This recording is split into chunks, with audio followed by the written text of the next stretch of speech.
నమస్తే, welcome to Sakshi exclusive. Hi friends. ప్రస్తుత పరిస్థితుల్లో ప్రపంచ దేశం అతలాకుతలం అవుతోంది. ఓ పక్క తుఫాన్లు, మరో పక్క భూకంపాలు. ఎప్పుడు ఎక్కడ ఏ వార్త వినాల్సి వస్తుందని బిక్కుబిక్కుమంటున్నారు ప్రపంచ ప్రజలు.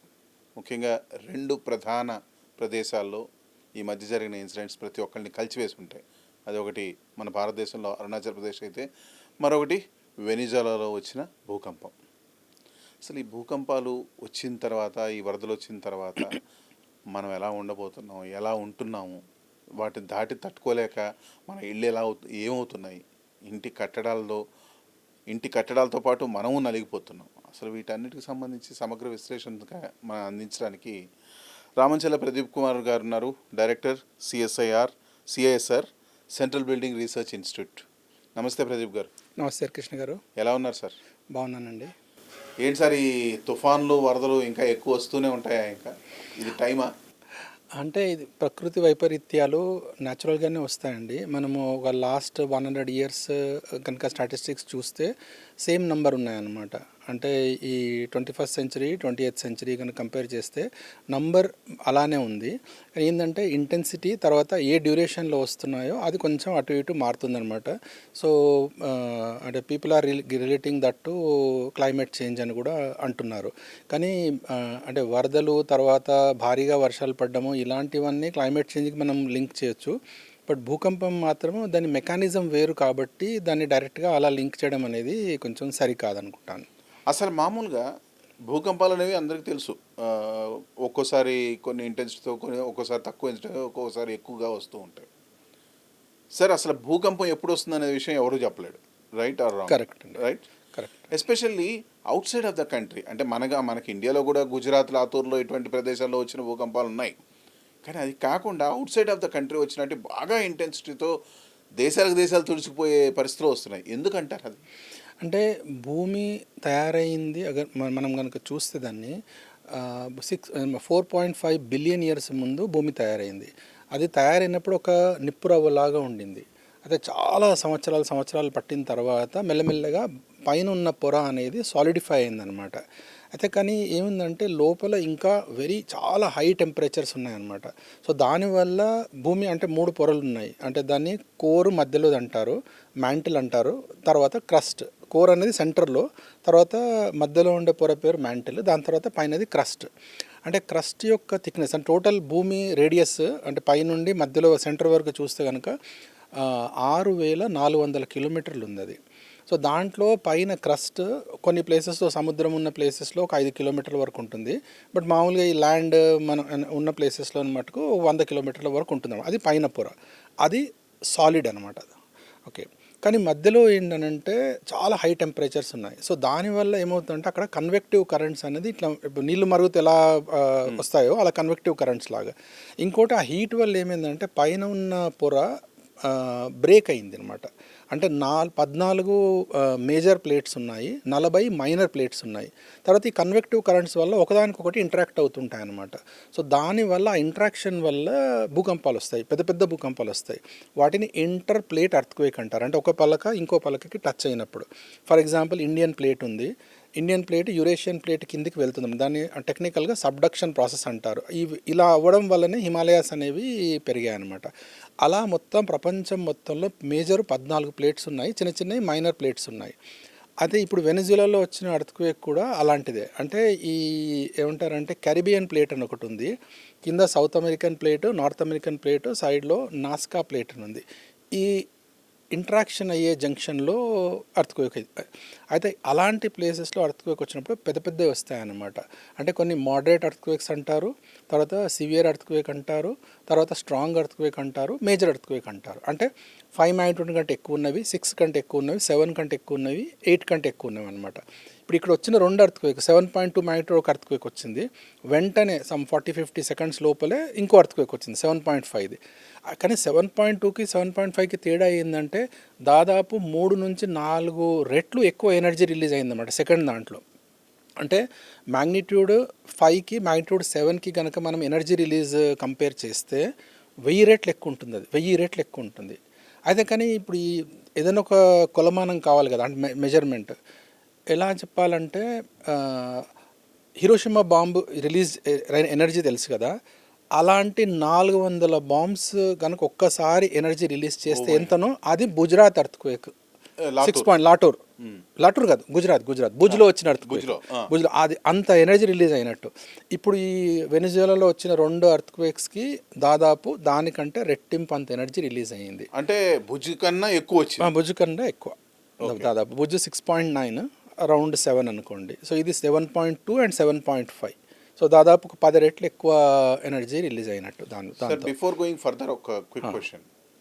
యాక్చువల్లీ భూకంపాలు కనుక్కోవడానికి మనకి సిస్టమ్ ఉంది. అంటే కనుక్కోవడానికి అంటే సిస్మోగ్రాఫ్ అంటే ఎంత వచ్చింది ఏంటి అని అది రిక్టర్ స్కేల్ అంటారు. రిక్టర్ స్కేల్ మెజర్మెంట్ అంతేనండి. అవును.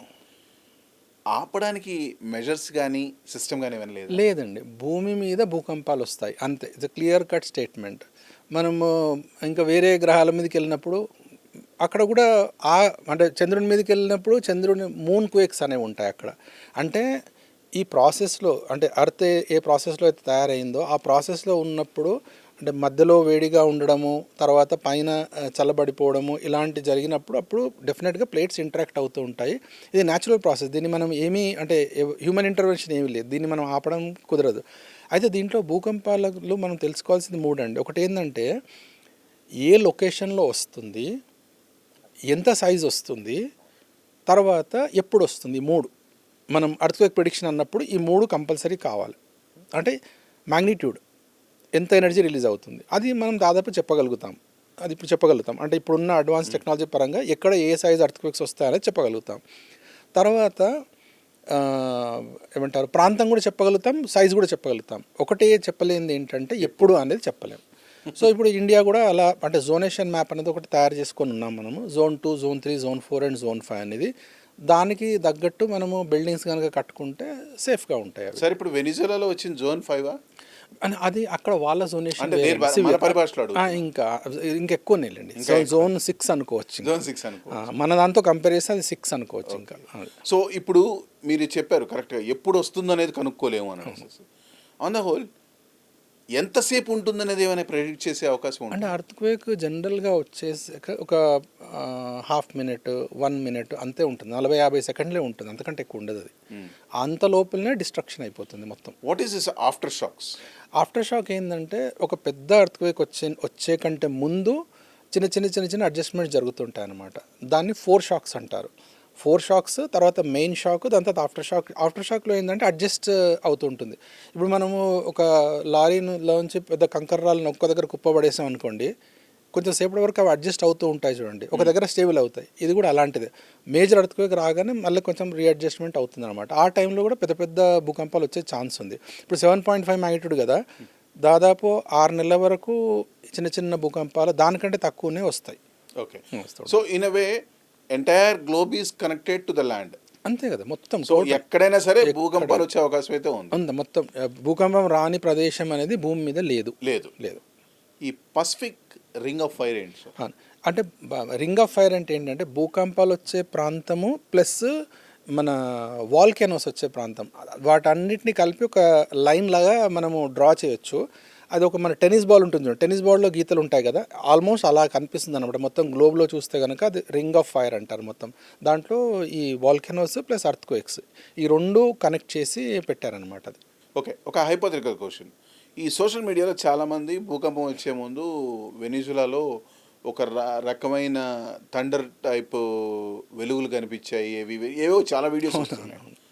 Are these predictions are correct? Exactly. అయితే దీంట్లో ఏంటంటే మనుషులకి తెలిసే కంటే ముందు చాలా అంటే ప్రకృతిలో ఉన్న చాలా జంతువులకు తెలుస్తుంది. అంటే కొన్ని సిగ్నల్స్ వస్తూ ఉంటాయి మనకు. ఇవన్నీ కరెక్టే అనుకోవచ్చు. కానీ దాంట్లో ఏమైందంటే ఈ పక్షులు కానీ జంతువులు కానీ అలాంటి సిగ్నల్స్ ఇంకా 20-30 సార్లు చేస్తాయి అవి సంవత్సరంలో. అన్నిసార్లు ఎర్త్క్వేక్ రావట్లేదు. సో అంటే ఈ స్టడీని ఇంకా అంటే ఖచ్చితంగా తీసుకురావాలంటే ఇంకా కోరిలేషన్ చాలా చేయాల్సిన అవసరం ఉంది. ప్రస్తుతం మాత్రం మనము దాన్ని ఖచ్చితంగా చెప్పలేమన్నమాట. అంటే మనం వాటి భాష నేర్చుకుంటే తప్ప. In a way that's what. Sir next భూకంపం వచ్చిన తర్వాత ఎక్కువ డిస్ట్రక్షన్ జరుగుతుంది. అవునండి. దీంట్లో ఇప్పుడు వెనిజులానే తీసుకుందాం మనం. యాక్చువల్లీ ఆ కన్స్ట్రక్షన్ మెటీరియల్ ఇదంతా చాలా వరకు ఎఫెక్ట్ చూపించింది అని అనుకుంటాను. అవునండి. అది ఏంటంటే వెనిజువేలాలో కూడా అంటే ఇప్పుడు అంటే అడ్వాన్స్మెంట్స్ అనేది జరుగుతుంది.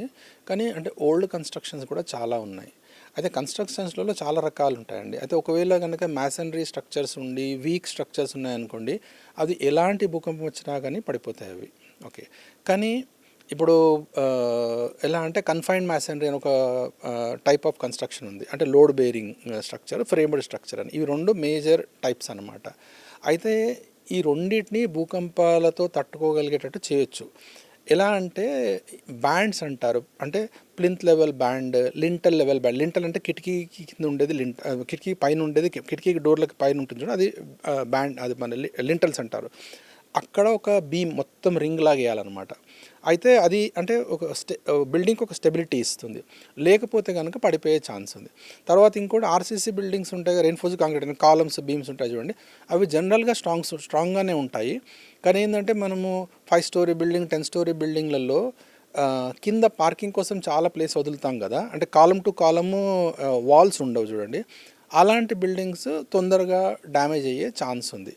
ఇప్పుడు వస్తున్న హై రైజ్ కన్స్ట్రక్షన్స్ ఉన్నాయి, దాంట్లో స్ట్రక్చరల్ వాల్స్ అంటాం. అవి జనరల్గా ఇంజనీరింగ్ ఇంటర్వెన్షన్ ఎక్కువ ఉంటుంది కాబట్టి అవి కొంచెం సేఫ్గానే ఉన్నట్టు. ఇండివిజువల్ హౌసెస్కి వద్దాం. To my minimal knowledge entire out side of the country ఒక 60-70% వుడెన్ స్ట్రక్చర్స్ మీదే ఉంటాయని నా ఫీలింగ్.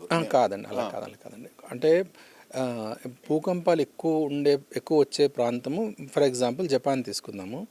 జపాన్లో అంటే వుడెన్ స్ట్రక్చర్స్ ఉన్నాయి, రెగ్యులర్ ఆర్సీసీ స్ట్రక్చర్స్ ఉన్నాయి. మొత్తం అంత 60% ఉంటాయనేది అది వాస్తవం కాదు. అంటే ఏంటంటే కంట్రీ సైడ్, అంటే కొంచెం సిటీస్ వదిలేసి కొంచెం దూరం వెళ్తాం చూడండి, సబర్బ్స్కి వెళ్ళినప్పుడు అక్కడ ఛాన్స్, అవి జనరల్గా ఏంటంటే single story buildings, double story buildings, triple story buildings వరకు ఉంటాయన్నమాట. అట్లాంటివి అంటే లైట్ వెయిట్ స్ట్రక్చర్స్ అంటే ఓవర్ ఏ పీరియడ్ మొత్తం స్ట్రాంగ్ బేస్ ఇదిలోనే ఉంటుంది. సార్ మెయిన్గా ఒక భూకంపం వచ్చినప్పుడు పునాదికే ఎక్కువ ఫస్ట్ ఇష్యూ కదా.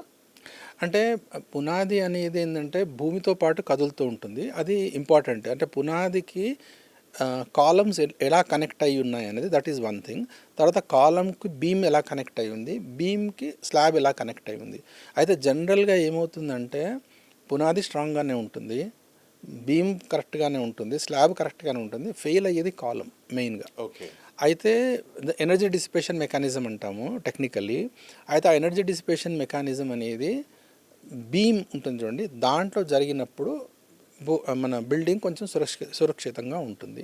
లేదా కాలం ఫెయిల్ అయిందనుకోండి, అది స్టెబిలిటీ ప్రాబ్లం అంటారు, మొత్తం బిల్డింగ్ పడిపోయే ఛాన్స్ ఉంది దానివల్ల. ప్రపంచంలో వచ్చే భూకంపాలన్నీ కనెక్టెడేనా? అంటే భూమికి అంటే కోరిలేషన్. అంటే ఇప్పుడు నిన్న వచ్చాయి కదా భూకంపాలు, నిన్న దాదాపు ఇప్పుడు కాలిఫోర్నియాలో వచ్చింది, తర్వాత జపాన్లో వచ్చింది, మన అరుణాచల్ ప్రదేశ్ వచ్చింది. అయితే అంటే లూజ్లీ మనం కోరిలేట్ చేయొచ్చు అన్నీ కనెక్టెడే అని, కానీ ఖచ్చితంగా ఇంకా ఎవిడెన్స్ పరంగా ప్రూవ్ అవ్వలేదు ఇంకా ఇవన్నీ కనెక్టెడ్ అన్నట్టు. దాదాపు ఈ 7 మ్యాగ్నిట్యూడ్ కంటే ఎక్కువ ఉండే భూకంపాలు దాదాపు 30 వరకు వస్తాయండి సంవత్సరం మొత్తంలో అన్ని భూకంపాలు కలిపితే దాదాపు 5 లక్షల వరకు ఉంటాయి. దాంట్లో ఈ 7 మ్యాగ్నిట్యూడ్ నిన్న వచ్చింది దాన్ని చూస్తే కనుక అది ఒక 25-30 వరకు అయితే వస్తాయి అన్నమాట.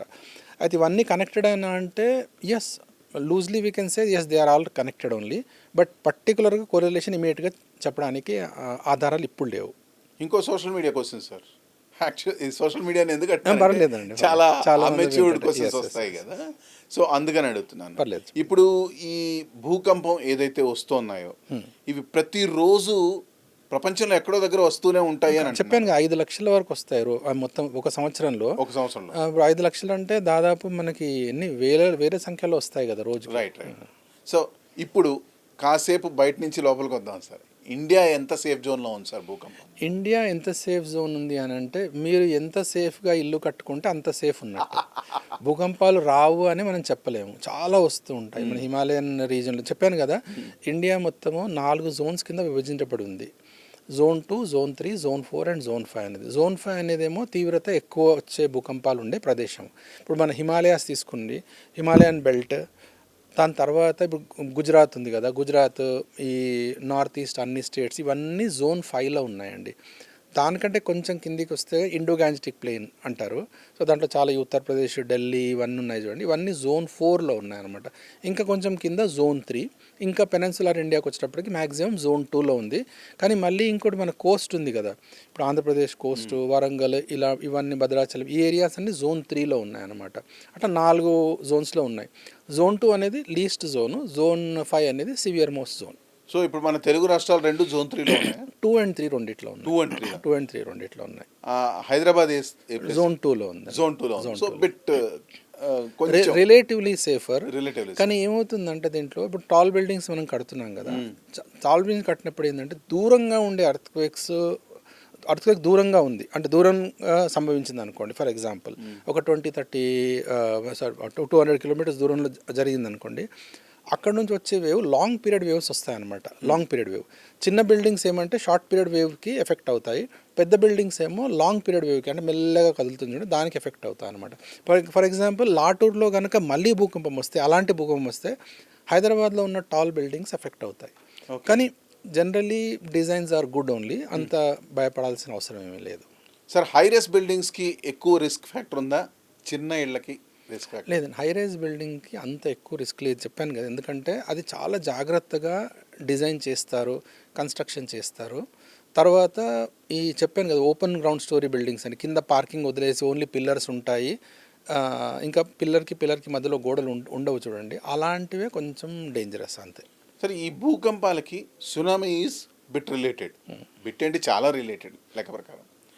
ఇప్పుడు ఇది సునామీని ఎలా ట్రిగ్గర్ చేస్తుంది సార్? భూకంపం అంటే ఇక్కడ ల్యాండ్లో వస్తుంది చెప్తాను.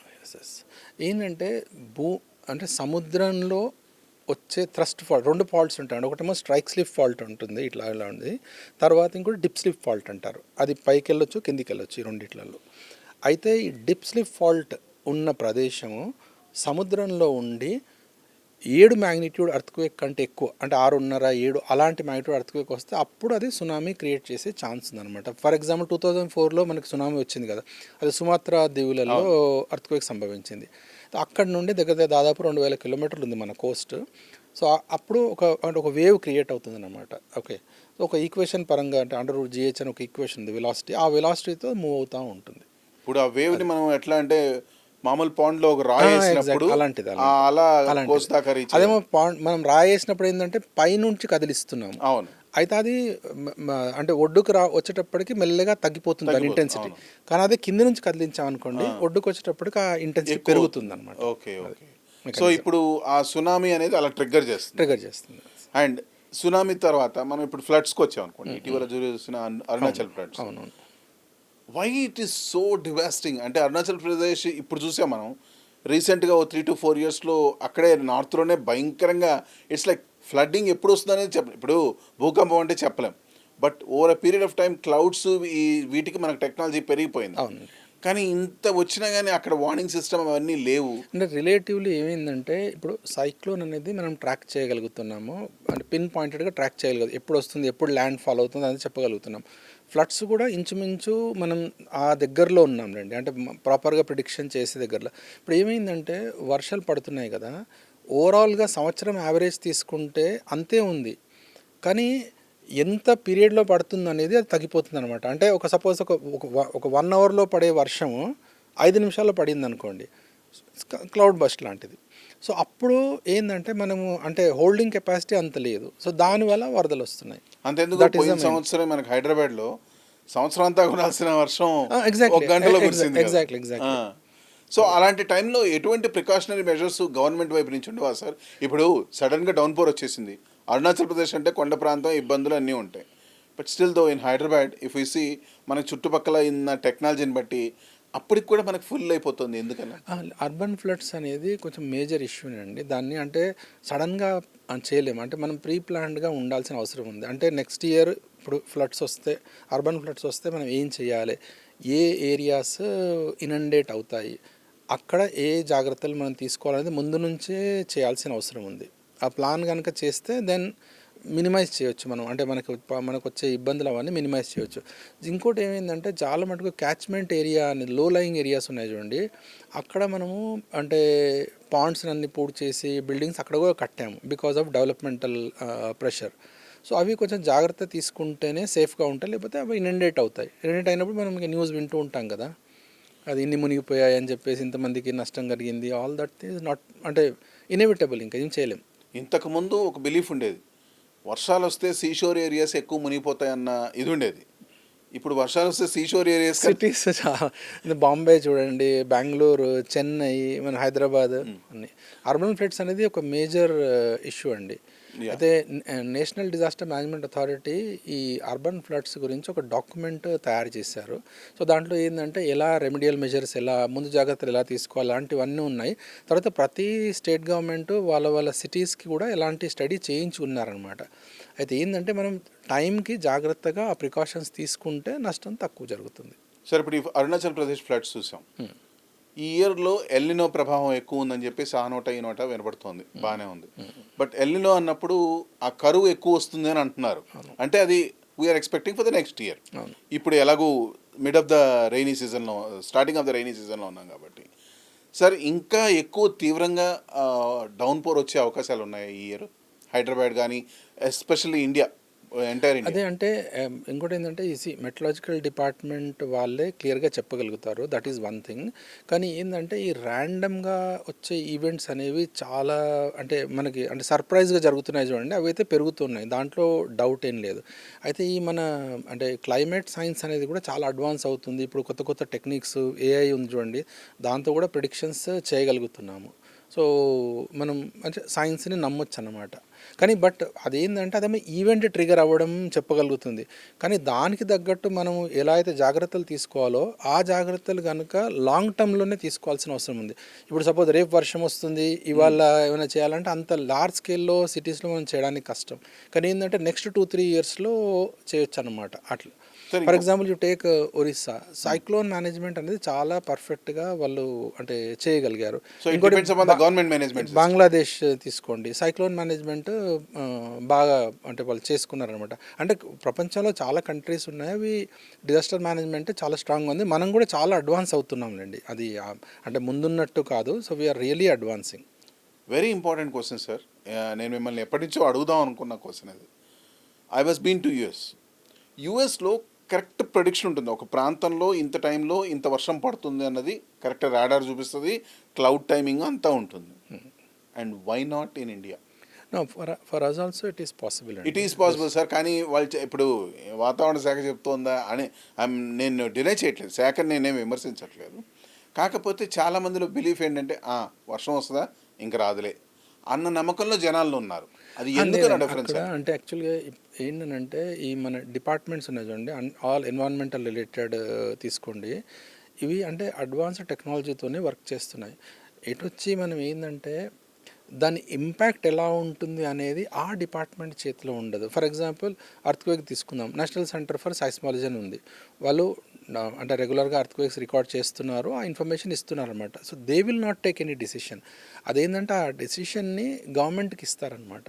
అయితే ఇప్పుడు గవర్నమెంట్ రెగ్యులేటరీ మెకానిజం ఉంటుంది చూడండి, అది చేయాల్సిన అవసరం ఉంది చాలా. సో జనరల్గా ఇంప్రూవ్ అవుతుంది, చాలా ఇంప్రూవ్ అవుతుంది. ఫర్ ఎగ్జాంపుల్ ఇంజనీరింగ్ ప్రొఫెషనే తీసుకుందాం, ఇప్పుడు బిల్డింగ్స్ రిలేటెడ్ తీసుకుందాం. సో ఇంజనీరింగ్ ప్రొఫెషన్ రెగ్యులేట్ చేయాల్సిన అవసరం ఎంతైనా ఉంది. అంటే ఇప్పుడు సపోజ్ లీగల్ ప్రొఫెషన్ ఉంది, తర్వాత చార్టెడ్ అకౌంట్స్ ఉంది, ఆర్కిటెక్ట్స్ ఉంది, ఇవన్నీ రెగ్యులేటెడ్ ప్రొఫెషన్స్. కానీ సివిల్ ఇంజనీరింగ్కి వచ్చేటప్పటికి ఇంకా రెగ్యులేషన్ అనేది రాలేదు. చాలామంది అంటే అడుగుతున్నారు ఇది కావాలి అనేది. అయితే కనుక anybody cannot become engineer. So perfect person who is trained, suppose ఇప్పుడు anybody cannot become doctor, you need to have అంటే ట్రైనింగ్ ఉండాలి, మీరు డాక్టర్ డిగ్రీ చదివి ఉండాలి, దాని తర్వాతనే చేస్తారు కదా. అలానే ఇంజనీరింగ్ కూడా అంటే రెగ్యులేట్ అయితే కనుక బాగుంటుంది. ఇంకోటి అది mainly for safety of buildings. Sir, ప్రమాదం ఏదైనా జరిగినప్పుడు దానికి అప్రమత్తత అవసరం. అవును, జరిగిన తర్వాత కూడా అప్రమత్తత అవసరం ఉన్నమాట చెప్పాలంటే. సో మా ప్రేక్షకులకి ముందుగా భూకంపాలు వచ్చినప్పుడు ఎలా ప్రవర్తించాలనేది మీరు direct on to the camera sir. మీరు యాక్చువల్లీ భూకంపాలు వచ్చినప్పుడు ఫస్ట్ ఆఫ్ ఆల్ ఏంటంటే రూమర్ అనేది మీరు స్ప్రెడ్ చేయకండి. మీకు అథెంటిక్ సోర్స్ నుంచి ఇన్ఫర్మేషన్ వస్తేనే వేరే వాళ్ళకి చెప్పండి, లేకపోతే మీరు విన్నది ఏదైనా ఇన్ఫర్మేషన్ ఉంది, బట్ మీకు తెలుసు అది అథెంటిక్ సోర్స్ నుంచి రాలేదు, మీ వరకే ఉంచుకోండి, అది స్ప్రెడ్ చేయకండి. So that is very very important. తర్వాత ఇంకోటి ఏంటంటే ఈ భూకంపాలు అనేవి ఇవాళ వచ్చేసరి రేపు ఆగిపోతే అలా కాదు కనుక వస్తూనే ఉంటాయి. అయితే మనం ఉండే ఇల్లు, మన బిల్డింగ్ సేఫా కాదా అనేది తెలుసుకోండి. లేకపోతే లోకల్గా ఎవరైతే ఇంజనీర్స్ ఉంటారో వాళ్ళని అడిగి పరీక్షించుకొని దాన్ని సేఫ్గా ఉంచుకోండి. ఎందుకంటే బిల్డింగ్ మనం కట్టుకున్నప్పుడు అది 50-60 సంవత్సరాలు ఉంటుంది కదా. సో అది ఆ జాగ్రత్త తీసుకోవాల్సిన అవసరం చాలా ఉంది. ఇంకోటి, కొత్తగా ఇండ్లు కొంటున్న వాళ్ళు ఖచ్చితంగా అడగండి, ఇది అర్త్క్వేక్ సేఫా కాదా అనేది. అర్త్క్వేక్ కాదు, మల్టీ డిజాస్టర్ సేఫ్ ఉందా లేదా అని. అంటే ఆ ప్రాంతంలో సంభవించే ఈ ప్రకృతి వైపరీత్యాలు అన్నిటి పరంగా అది సేఫ్గా ఉందా లేదా అనేది చూడాల్సిన అవసరం చాలా ఉంది. అలాగే ఫ్లడ్స్ వచ్చినప్పుడు తీసుకోవాల్సిన జాగ్రత్తలు. అది యాక్చువల్గా మన ఇల్లు అంటే ఏమంటారు, ఫ్లడ్ జోన్లో ఉందా అనేది ఫస్ట్ తెలుసుకోవాల్సిన అవసరం ఉంది. అయితే ఆల్రెడీ ఫ్లడ్ జోన్లో ఉంది, తర్వాత తగిన ప్రికాషన్స్ తీసుకోకపోతే కనుక ముందే హెచ్చరికలు వచ్చినప్పుడు మనం అక్కడి నుంచి దూరంగా వెళ్ళిపోయే, అంటే ముందే ఆల్టర్నేట్ ప్లాన్ అనేది చేసుకొని పెట్టుకుంటే కనుక ఫ్లడ్ వచ్చినప్పుడు అంటే 2-3 డేస్ ఎలాగో ఇన్కన్వీనియన్స్ ఉంటుంది కాబట్టి ఆ ప్లేస్ నుంచి వెళ్ళిపోయి ఎక్కడ ఉంటాము, ఎన్ని రోజులు ఉంటాము, అలాంటివన్నీ మనం జాగ్రత్తలు తీసుకోవాల్సిన అవసరం చాలా ఉంది. అంటే కొంచెం హయ్యర్ జోన్కి వెళ్తే బెటర్. ఎందుకంటే చాలా బిల్డింగ్స్ ఫ్లడ్ జోన్లో కూడా కట్టేసి ఉన్నాయి మెనీ ప్లేసెస్లో. సో ముందే కొంచెం హెచ్చరిక రాగానే అక్కడ నుంచి వెళ్ళిపోయి సురక్షిత ప్రాంతంలో ఉండడం అనేది చాలా important. Sir last but not the least sir, హైదరాబాద్లో ఒకళ్ళ ఫ్లాట్ ఉంది సార్, యాక్చువల్లీ మణికొండలో. వాళ్ళది ఒక 15-20 ఇయర్స్ ఓల్డ్ ఫ్లాట్. వర్షాలు వచ్చినప్పుడు సెల్లార్ మునిగిపోతే మీకు ఐడియా ఉంది కదా. సెల్లార్ మునగడం పెద్ద విషయం కాదు, అంటే వాళ్ళది కొంచెం కింద ఉంటుంది. మునగడం పెద్ద విషయం కాదు. వర్షం ఆగిపోయి ఒక 2-3 రోజులైనా కానీ వాళ్ళ ఫౌండేషన్ పోల్ దగ్గర నుంచి చుట్టుపక్కల వాటర్ ఊరుతోంది సార్. అది వాళ్ళు భయంతో ఉన్నారు యాక్చువల్లీ. అంటే ఇది అందరి క్వశ్చనే నేను చెప్తున్నాను నేను. సో అదేమైనా బిల్డింగ్ పడిపోయే సూచనలు అట్లాంటివి ఏమైనా ఉందా ఏంటి? లేదండి, అంటే ఇది అంటే ఒక రిస్క్తో కూడుకున్న విషయం అండి ఇది. జనరల్గా ఫౌండేషన్ దగ్గర మీకు నీళ్లు చాలా రోజులు ఆగి ఉన్నాయనుకోండి, అయితే అవి నీళ్లు పెనిట్రేట్ అయ్యి అందులో ఉన్న స్టీల్ రస్ట్ అయ్యే ఛాన్స్ ఉంది. సో దానివల్ల డెఫినెట్గా బిల్డింగ్ వీక్ అవుతుంది. అయితే ఇప్పుడు నేను అంటే ఆ ప్లేస్ చూడలేదు కాబట్టి ఖచ్చితంగా చెప్పలేను, బట్ మీరు అక్కడ ఉన్న లోకల్గా ఎవరైనా ఇంజనీర్ ఉంటే వాళ్ళతో టెస్ట్ చేయించడం అనేది చాలా చాలా ఇంపార్టెంట్. అది లేకపోతే అంటే over a period of time, suppose మనం కట్టుకున్న ఇల్లు 50 సంవత్సరాలు ఉండాలి, 20 సంవత్సరాలకే అది పడిపోయే ఛాన్స్ ఉంది జనరల్లీ స్టీల్ రస్ట్ అయితే కనుక. అలాగే వీళ్ళు పాండ్స్ క్రియేట్ చేస్తారు కదా సార్, అంటే రెయిన్ వాటర్ హార్వెస్ట్ గురించి. ఆ పాండ్స్ కూడా ఇప్పుడు చాలా వరకు లీకేజెస్ మళ్ళీ వస్తూనే ఉన్నాయి, వాటర్ ఊరుతూనే ఉన్నాయి. అదేమైనా ఇష్యూవా?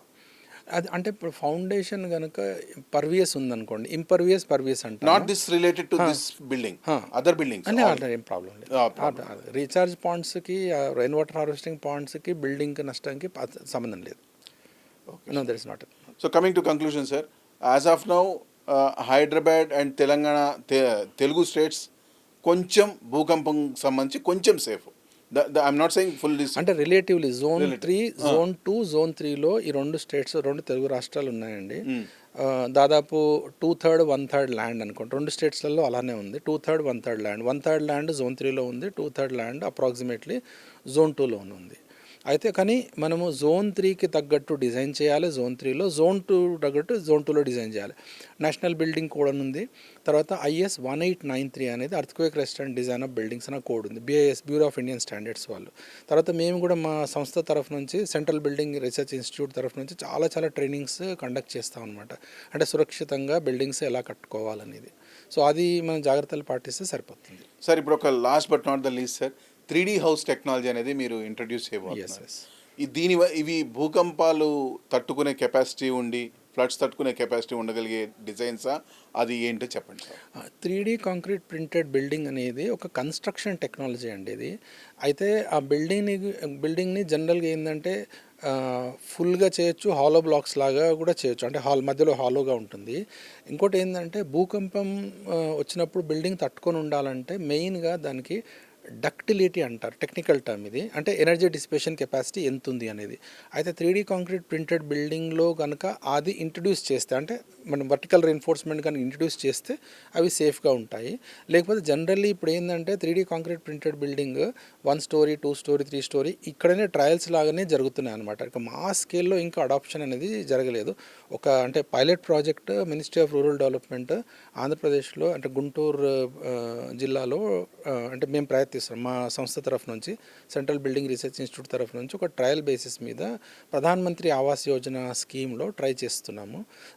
అవి మేము అంటే ఎర్త్క్వేక్ రెసిస్టెంట్గానే డిజైన్ చేస్తున్నాము అవన్నీ. Thank you Pradeep garu. Thanks a lot for your suggestions and information. Will meet you soon again. Thanks అండి. Thank you. ప్రమాదం ఎప్పుడొచ్చినా ఎలా వచ్చినా అప్రమత్తతో ఉంటే మనందరం సేఫ్గా ఉంటాం. So stay home, stay safe. That's all for today. This is Hari Krishna signing off for Sakshi Exclusive.